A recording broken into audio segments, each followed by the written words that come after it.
Isa na isa na po ako sa taong gustong magbago ang buhay, kaya po ako nag-networking. Okay? Kaya nga po, sa may kasabihan, kung mayroon kang pangarap yumaman, mag-networking ka. Kung wala kang pangarap yumaman, huwag kang magne-networking. Maghanap ka ng trabaho, magtayo ka ng maliit na negosyo, or magtayo ka ng malaking negosyo, malaki ang chances mong malugi. Pero kung nandito ka at gusto mong yumaman, yung talagang sobrang laking income, ito yung negosyo para sa'yo. Bakit po? Ako po ay resulta ng network marketing. Sa loob po ng unang 2 taon ko sa pagne-network po, mula ako yung nagsimula, kumita po ako dito ng 300 million in 2 years. Totoo po to. Hindi ko po to, hindi ko po to hinulaan, tinanong ko po to mismo doon sa IT ng company namin. Kahit kayo po, naka-record to, naka-post to sa YouTube, kahit sino pa nanonood sa buong mundong ito, pwede nyo pong i-double check yung aking sinasabi. Kahit itanong niyo po kay Mr. Ismael Benko, siya po ang IT ng company namin nung ako nagsisimula. Yung unang 2 taong ko po, sa kanya po mismo galing. Actually, hindi po 300 million, 300 plus. So ayoko na po mag-overclaim. Sinabi ko na lang pong 300 million, pero 300 million plus ang kinita ko po dito. Sinasabi ko po ito para magbigay pag-asa sa mga tao na gustong magbago ang buhay. Sinasabi ko to para magbigay motivation sa mga taong merong kailangang malaking pera na sa lalong madaling panahon, kailangan niya ma-solve. Ito yon. Sinasabi ko to para ma-inspire kita. Baka sakaling nandiyan ka sa punto kung nasa ako dati.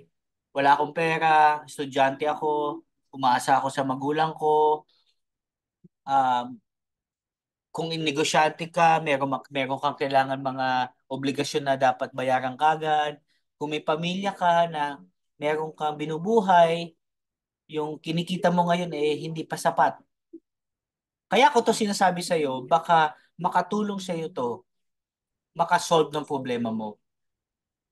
Mula Luzon, Visayas, Mindanao, mula sa ibang bansa, OFW, foreigner malamang di mo ako naintindihan kasi Tagalog to.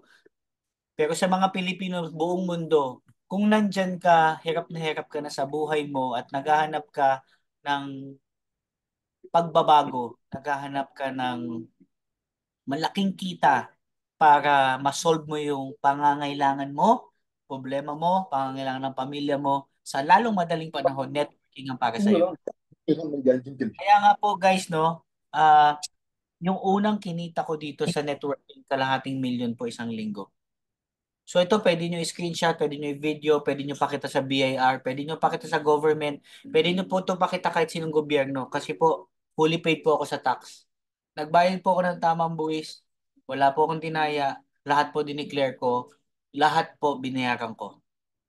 Bakit ko po sinasabi yon? Gusto ko lang sabihin sa inyo, proud tayo na tayo ay malinis na negosyante. Kumikita ng malaki pero nagbabayad din ng tama.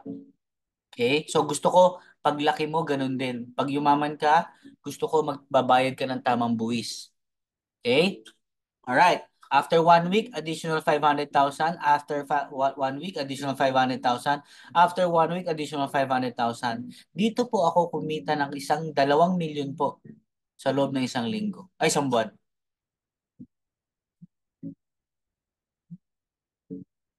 Kung ikaw nakikinig dyan, pagod ka na sa trabaho mo.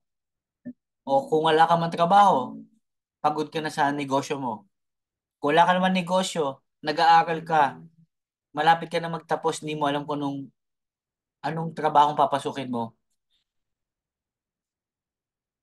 Advice ko lang kapatid, dito mo ibuhos yung oras, lakas, pera, attention mo. Bakit? Yung kapalit dito sobrang laki. Na hindi mo siya kikitain sa labas.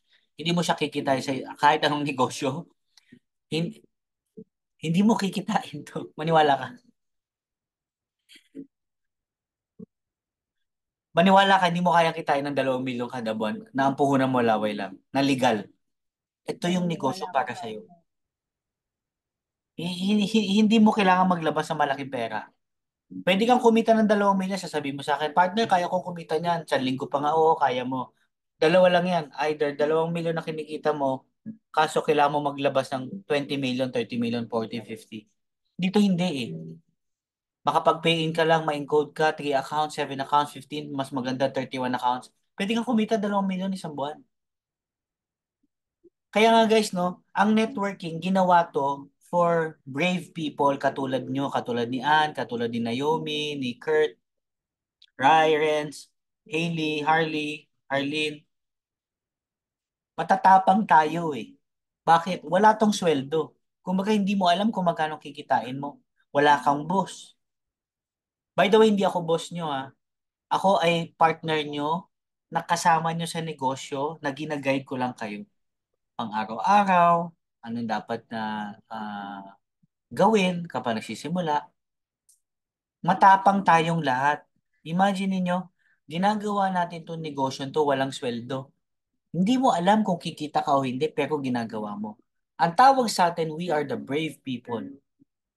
Tayo yung brave people na malaki ang pangarap sa buhay, na ang pangarap lang ay prosperity, na legal. Kaya nga po, ang networking ay para sa mga taong matatapang, sa mga taong mataas ang pangarap.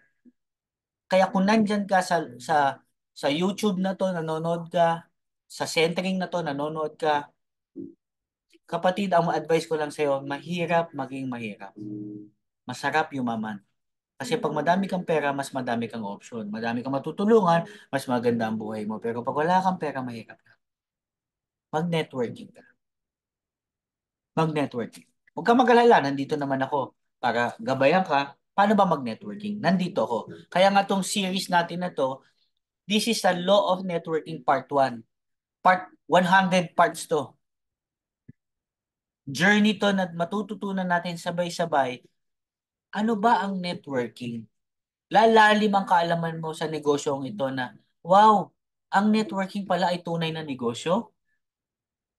Isang negosyong marangal, isang negosyong napakalaki, at isang negosyo na hindi mo siya makikita sa ibang klaseng, sa ibang trabaho, ibang negosyo. May kasabihan nga guys, no? Give me a lever long enough and a fulcrum on thick to a place and I will place it and I will can move the world. English siya kaya nabubulol ako. Hmm. Tagalog. Bigyan mo ako ng mahabang kahoy at ng patungan sa gitna. At kahit ano pang ibigay mo sa akin sa mundong ito, kaya kong iusog. Simple lang. This is the law of lever. Ano yung lever? Kahit anong bigat ng isang bagay, kung may lever ka, gagaan. Di ba sa siso? Imagine mo, nabubuhat mo yung bata sa siso, pero may fulcrum lang sa gitna. Less effort lang yun ha. Pansinin mo, yung anak mo, ilagay mo sa kabilang dulo. Hindi mo kayang buhatin ng 2 kamay, pero pagka sa siso, ididiin mo rin kabilang dulo para ang gaan-gaan. Pansinin mo ang elevator. Pag pumasok ka doon, pipindutin mo lang 5th floor, dadating ka sa 5th floor. Easy lang. Pero ang taas nun. Pansin mo escalator, tumapak ka lang doon, tumayo ka lang, pagdating mo doon ka sa 3rd floor. Pansinin mo yung sasakyan, dati naglalakad lang lahat ng tao, pero ngayon may kotse na. Yung Shangri-La papuntang Lumiere, dati nilalakad lang ng tao, ilang oras yun. Ngayon, ilang minuto na lang, kasi may kotse ka. Yun ang lever. Pinadadali niya yung mga bagay na may hirap. Ganon din ang networking. Pinadadali niya sa iyo kung paano kumita ng 1 milyon. Magne-network ka lang, hahanap ka lang ng 8 leaders na aalagaan mo araw-araw. Na araw-araw make sure meron silang weekly pay-ins, may 1 milyon ka kada buwan. Yun lang kailangan mong gawin. Sinasummarize ko na sa inyo. Mag-aalaga ka lang ng 8 linya. 8 linya. Nagamit 8 linya mo. Ibig sabihin alaga. Everyday, mini-meeting mo yan. Everyday, kinakausap mo yan. In everyday, gina-guide mo yan. Everyday, mini-make sure mo na okay ang takbo nila. may 1 milyon ka isang buwan. Ganun lang gagawin mo. Wala ka din pang gagawin. Hindi ka pupunta na kung saan-saan. Yun lang gagawin mo. Make sure lang may 8 linya ka na tumatakbo. Habang gumagana yon, lahat yung marunong, lahat yan may activity lagi. May 1 milyon ka isang buwan. Very important kung ano yung takbo ng isip natin. Kasi sa Proverbs na, di ba, for verse 3, whatever is in your thoughts, whatever is in your mind, can change your life. Ibig sabihin, kung ano yung lagi mong iniisip, magbabago ang buhay mo dahil doon. Kaya alagaan mo yung pinag-iisip mo. Ngayon, ano yung mga ways para maalagaan mo yung pag-iisip mo? Huwag kang makikinig sa mga unggoy, di ba? Ay, wala pa pala, mamaya pa pala yun. Huwag kang makikinig sa mga taong negative. Tama na, advance ko tuloy. Kasi malaking epekto yung mga bagay na nadidinig natin sa mga advice ng mga kaibigan natin. Advice ni nanay, advice ni tatay, advice ni girlfriend, advice ng kapitbahay. Marami nagsasabi, huwag mo nang gawin yan, Ann. Ano ba yan? Networking. Pero pansinin mo, yung tao nagsasalita nun sa'yo, walang nakating sa buhay. Pansinin mo lang, para hindi ka mahirapan. Tingnan mo yung buhay ko, pinipilit ko ito mag-networking. Tingnan mo yung na-achieve ko, i-google mo, pangalan ko. Sabi ko, mag-networking ka. Tingnan mo yung in-advise siya ng kapitbahay mo na sabi niya tumigil ka. I-google mo siya. Lalabas lang doon Facebook niya. Kumakain sa Jollibee, McDo. Namamasyal kung saan saan. Anong point ko? Huwag ka magtatanong sa taong walang alam. Huwag ka magsisik ng advice sa ibang tao. At maraming tao na hindi ka nagsisik ng advice, feeling nila advisor mo sila. Tuturuan at tuturuan ka nila. Tandaan mo, lumayo ka, huwag ka makinig. Oo, nanay mo siya. Pwede yon. Pero hindi mo siya kailangan pakinggan. Lalo na kung yung nanay mo hindi na-achieve yung na gusto mo ma-achieve. Oo, asawa mo siya. Sabi naman sa Biblia, mahalin mo lang eh. Hindi naman sinabing pakinggan mo. Paano ka makikinig sa isang tao na walang alam? Di ba ang tawag natin na unggoy? Mamaya kay kwento ko sa inyo yun. Kaya guys gusto ko careful kayo. Kasi habang nasa battlefield kayo sa labas, maraming tao ang magbabato ng iba-ibang advice sa inyo, iba-ibang comment. Kaya be very, very careful. Ito na. Exciting na to. Ito yung kwento ng magpamilya.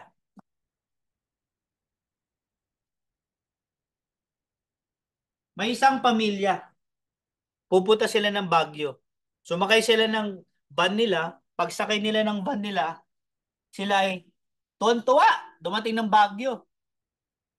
Pero, pagdating ng Baguio, na sobrang excited nila, bigla pong na-aksidente yung van. Nung na-aksidente yung van, yung dalawang pulis, nag-iimbestiga. Paano kaya namatay itong pamilyang to? Nakita nila, patay yung tatay, patay yung nanay, patay yung bata. Paano natin iimbestigahan? Wala nang lahat sila patay. Pero nung tiningnan nila yung sa loob ng sasakyan, may nakita silang unggoy. Yung unggoy, dumilat na rin, nakabelat pa, belat.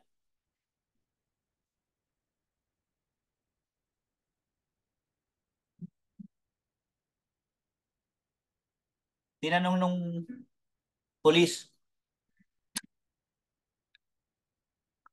anong ginagawa nung nanay bago nabanggay sa sasakyan? Sabi nung unggoy. Parang, ano may nire-enactment niya.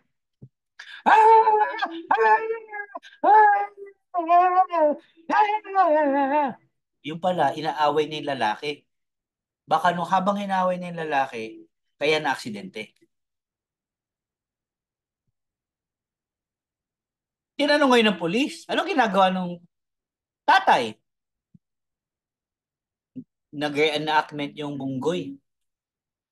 Ang reenactment niya, umiinom ng ano, yung parang umiinom na alcohol, ng beer. Sabi ng polis.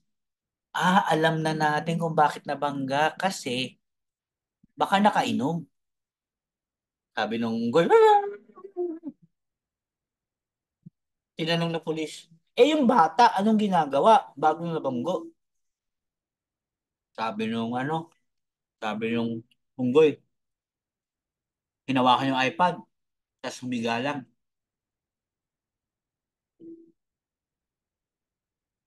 Eh, sabi, tulog yung bata. Ngayon, tinanong naman ng pulis, anong ginagawa mo bago maaksidente?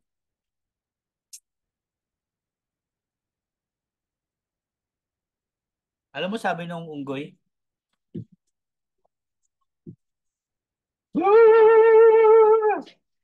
hinawakan niya manibela.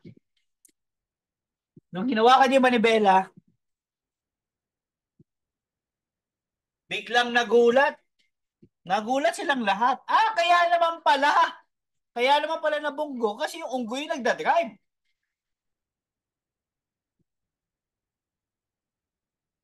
End of story. Alam na natin kung ba't namatay. Kasi, ang nagdadrive yung unggoy. Ang tanong ko sa iyo, kapatid, sino ang nagdadrive ng buhay mo? Yung kaklase mo, nasabi niya, right, tigil mo na yung networking mo. Renz, what are you doing to your life? Why are you doing that? Si Keziah, pinipigilan ka ng magulang mo kasi hindi nila naintindihan. Who's driving your life? Sino yung taong pinakikinggan mo na pinipigilan ka sa negosyong to na wala naman silang alam? Alam mo, challenge ko nga sa inyo eh. Lahat ng negative, pakausap mo sa akin, ako maglalatag ng presentation sa kanya. O kung hindi man, nahiya ka, lahat ng negative, tingnan mo yung buhay.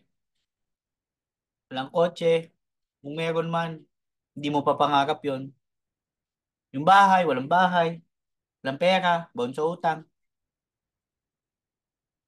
Who is driving your life? Kaya tatandaan ninyo, lahat ng mga taong nagne-negative sa inyo, lagi nyo tatandaan, unggoy sila. Sabihin mo sa kanila, unggoy, hindi ako makikinig sa'yo. Di ako makikinig sa'yo kasi sabi ni Piwi, hindi mo nga ako mabilan-bilan kahit cellphone, ba't ako makikinig sa advice mo? Dito sa centering namin, tinuturuan kami paano magkaroon ng bahay sa Green Hills, paano magkaroon ng Z4 or Porsche, paano magkaroon ng bagong condominium, paano makabili ng bagong GTR. Dito pinag-uusapan paano makakabili ng Range Rover. Dito pinag-uusapan paano kikita ng 1 milyon. Dito pinag-uusapan paano makuha pangarap. Dito pinag-uusapan pa paano masarap ang buhay. Sa bahay, iba pinag-uusapan. Chismis, marites. Huwag mong hahayaan unggoy ang magdala ng buhay mo. Kahit close mo pa yan, asawa, anak, boyfriend, girlfriend, nanay, tatay, kapitbahay. Kung hindi sila ang bibili ng pangarap mo, mahal mo sila, pero hindi mo kailangan pakinggan.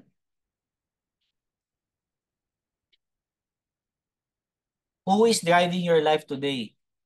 Kaya tayo may centering para matuto tayo kung ano ba yung tama. Maraming tao puro rason. Paano ako yayaman? Kailan ako yayaman? Bakit ako yayaman? Saan naman ako yayaman? Sino magpapayaman sa akin? Tayo naman, mga members tayo ng team natin, resulta ang focus natin. Focus tayo, paano natin ilalabas yung Green Hills mong bahay? Paano natin ilalabas yung Z4 mo, Porsche mo? Paano natin ilalabas yung GTR mo? Paano natin ilalabas yung Escalade mo? Paano natin ilalabas yung 1 million per month mo? Paano natin payayamanin yung sarili mo at yung tao mo? Paano tayo magpapayaman? Yun yung resulta.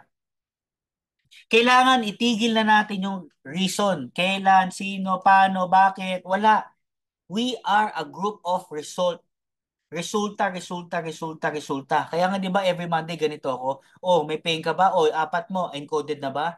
Hindi yun dahil pinipilit kita ma-encode. Hindi, kasi gusto ko every week na dadagdagan ka. Tanda mo kapatid, kahit di ka mag-encode, di ko maramdaman yun. Remember, nakita mo nag-encode ako kanina? 5 pitik yun. Remember, may food cart ako, ilang pitik yun. Kahit di ka mag-encode, okay lang ako. Ang iniisip ko lang, ikaw. Wala ka na namang puntos. Kinaya mo na naman matulog ngayong gabing Monday. Wala ka na namang puntos. Wag ganun. Kasi rason eh, how? Eh kasi ay hindi, ano pa to sila eh, pag, kasi,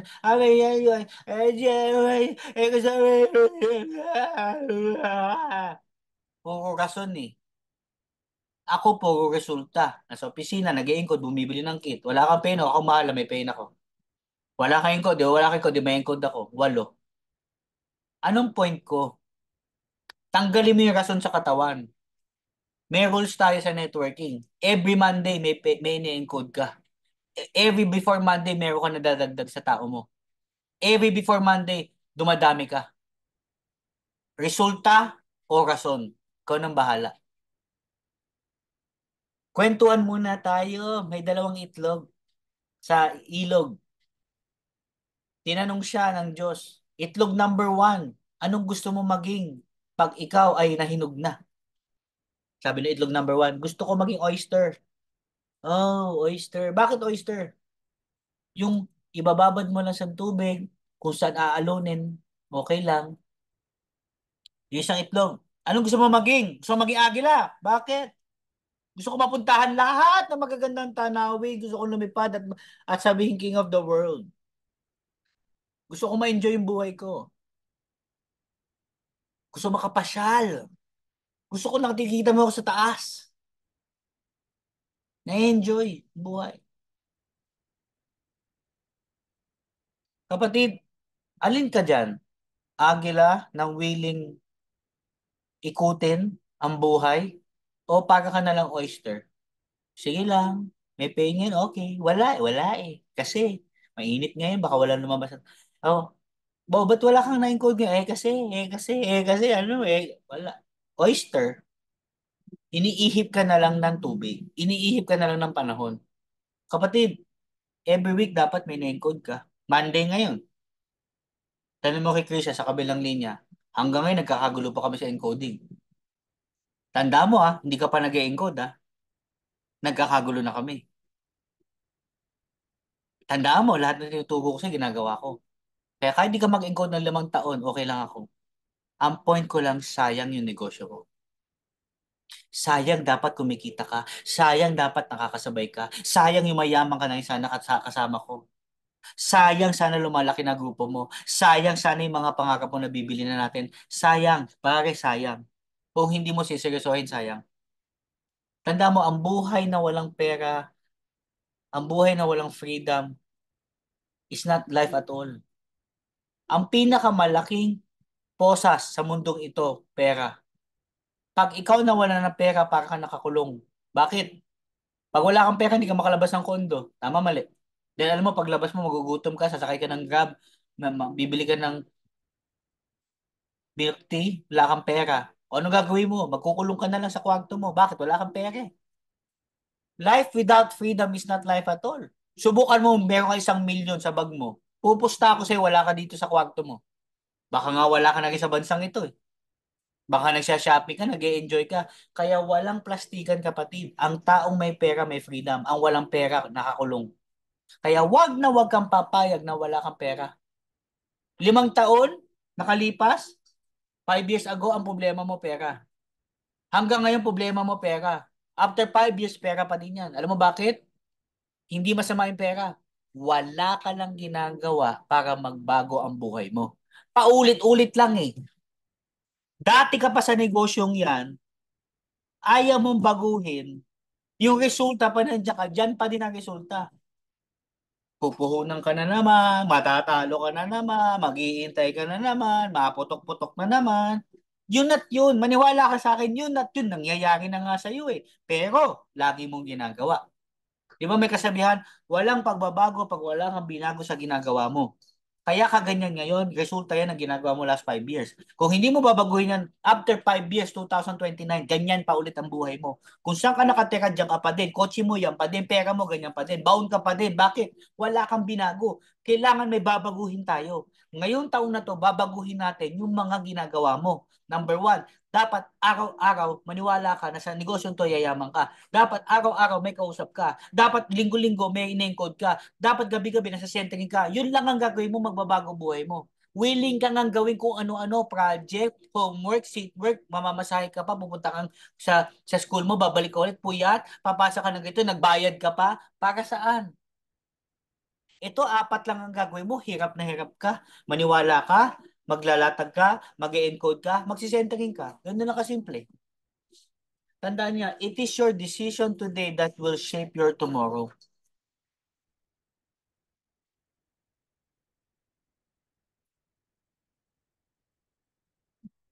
Kung ano yung decision mo ngayong araw na to, yun yung magiging ikaw bukas. Hatawin mo yung networking natin. Networking ha, hataw talaga yan para sa'yo. Mag-banjing-banjing ka dyan. Yung networking, banjing-banjing din sa'yo. Tandaan mo, lahat ng kasama mo dito kikita na malaki. Tandaan mo yun. Gusto ko kasama ka. Sino ka dito? Ikaw ba yung tao na araw-araw nag-iigib ng tubig?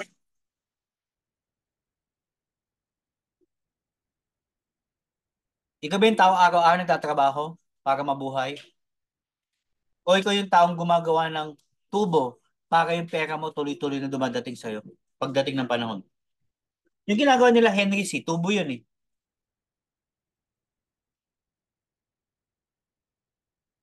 Kahit tulog sila, may umuupa ng mga pwesto nila. Ginagawa ko. Tubo to. Araw-araw naghahanap ako ng leader. Araw-araw nag-encode ako. Araw-araw nagbo-bomb ako. Araw-araw nagne-networking ako.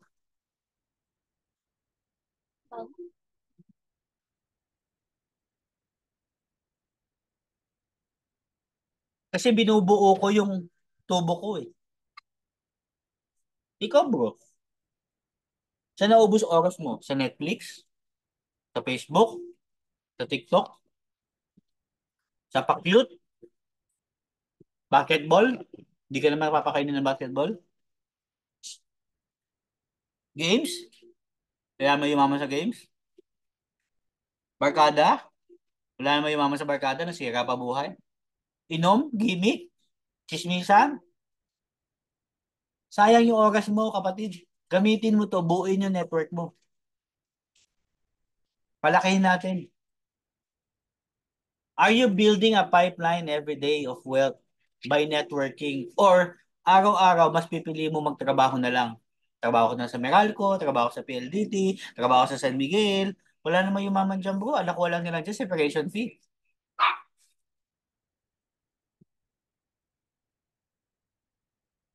Bro, wag kang mabubuhay sa mundong ito. Mahirap pa. Ano ka ba?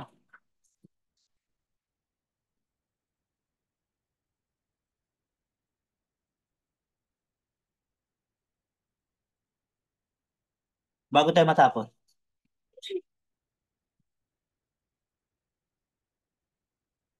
Sino ang kauna-unahang architect, engineer sa mundong ito? Sino makakahula? Sino ang unang-unang engineer or architect sa mundong ito? Bago tayo matapos.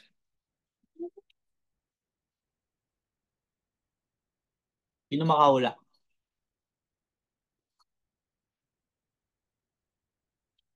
Hula kayo. Tanggal ka ng mic. Sino ang unang-unang engineer sa mundong ito?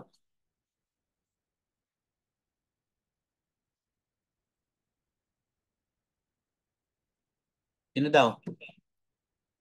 Si Eva. Si Eva daw ang kauna-unahan nakapagpatayo. Joke lang yon. Ang tanong, pangalawa, sinong unang-unang estudyante sa mundong ito? Pag nahulaan nyo, may libre kayong JC Coffee. Sino kauna-unang estudyante? Engineer Marshall. Sino daw? Engineer Marshall. Engineer Marshall? Hindi, ang kauna-unahang nakapagpatayo si Eve. Philippine Institute of Civil Kasi Engineering. tumayo daw yung kay Adam. Eh, sino daw yung kauna-unahang estudyante sa mundong ito? Sino makahula? May copy.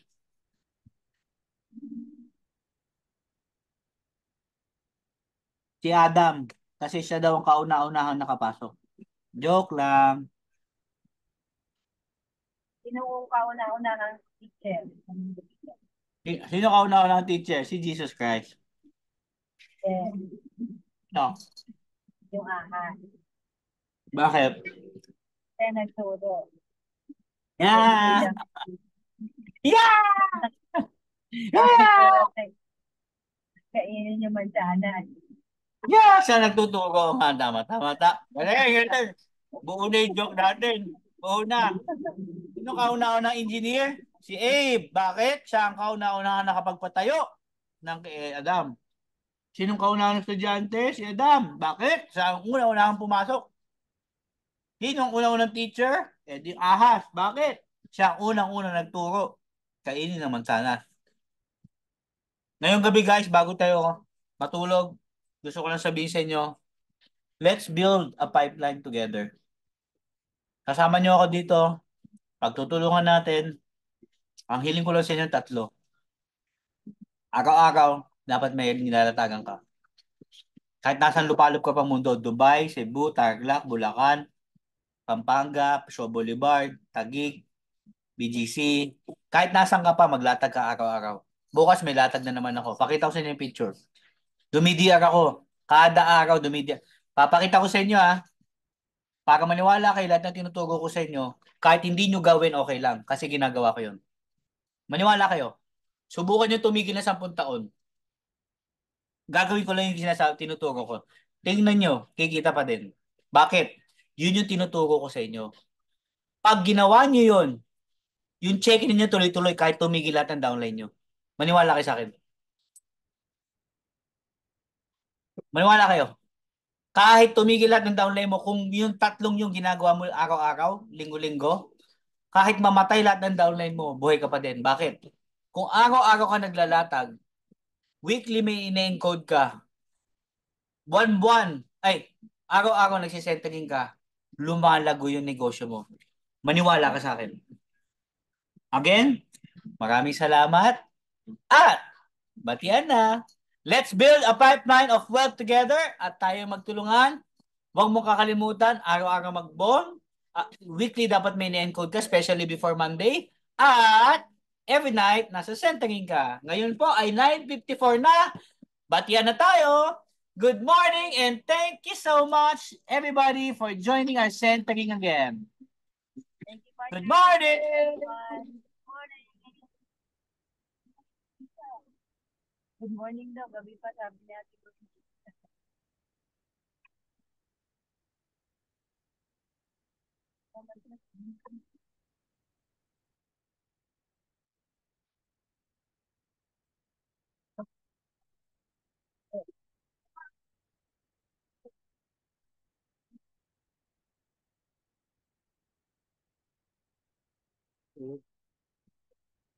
Ano music? Hindi ko lang nadidinig yung video. Alright, magandang gabi po sa inyo lahat at maraming salamat, Rai, Harleen, Miss Ann Garcia. Oh, Miss Pris Cabel, umabot pa. Miss Pris Cabel, thank you very much. Haley Guasque.